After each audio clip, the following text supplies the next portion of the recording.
This video is about offering your viewers some practical tips on how they can build up a really strong, successful track record that's really easy to recall when they're looking either for jobs externally or internally for career progression.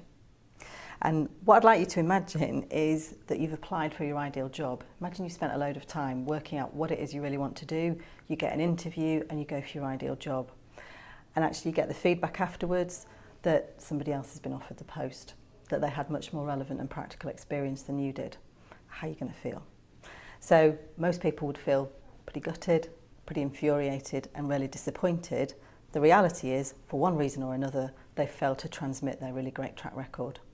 So we want to make sure you're just not ever going to be in that position and you've got it easy to recall and you can really hit people with it whenever the opportunity arises. So we're going to go through 4 really practical steps that really help you build up an indisputable track record of success. Today, I think more than ever, certainly in my career, and I've been working for the best part of 30 years, progression relies on a really strong track record, and I think part of that is due to the fact that most organisations these days have access to online systems.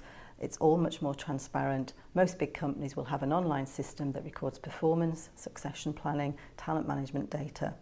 So due to that transparency, really people need to have the track record because it's easy to access rather than just relying on reputation and other networks that perhaps worked a little bit stronger in the past.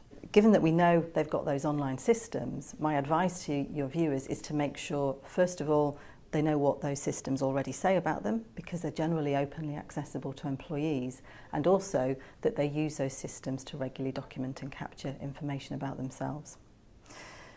The other thing to bear in mind is all of the online professional networks and social networks that most companies have access to. I think a lot of people these days will spend a couple of minutes Googling themselves, but it's absolutely vital. You know, what does your online profile say about you? And any employer is going to go look there. And it would be really nice if actually amongst all of the fun runs and athletics competitions you might have run in the past, there feature a couple of high impact career achievements. So working hard to get those in your online presence is really important as well. Again, because of lots of changes in legislation, changes in the ways of work, most interviews are much more robust than they've ever been.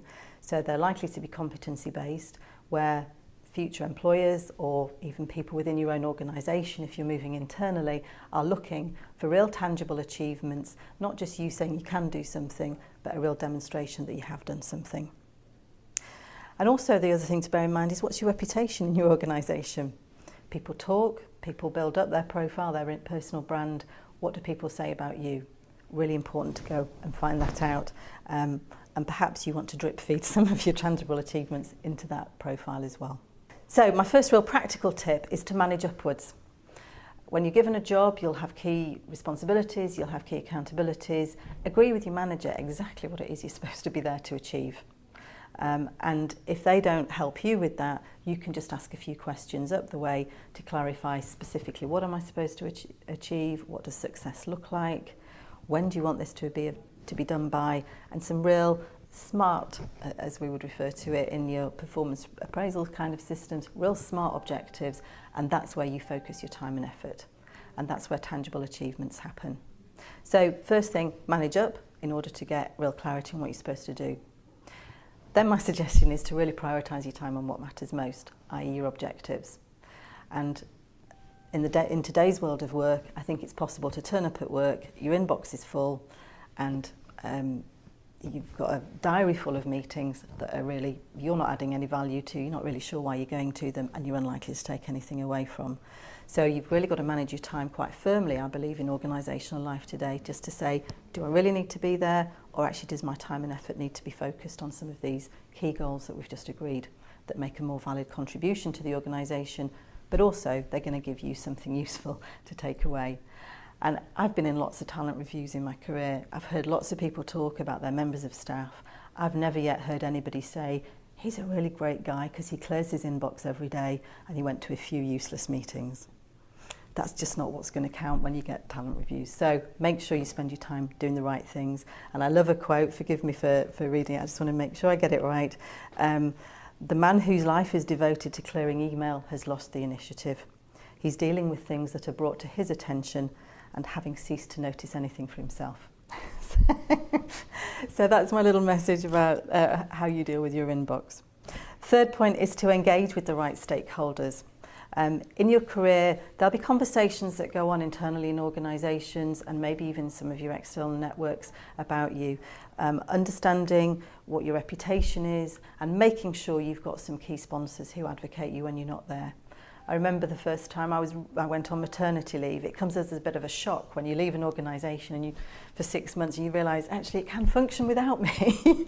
And whilst you're dealing with that, you want to know that you've got somebody advocating you back in the organisation. I had a fabulous line manager, and every time I came back from maternity leave, I came back to a great job. So engage with the right stakeholders, make sure you've got some advocates and sponsors.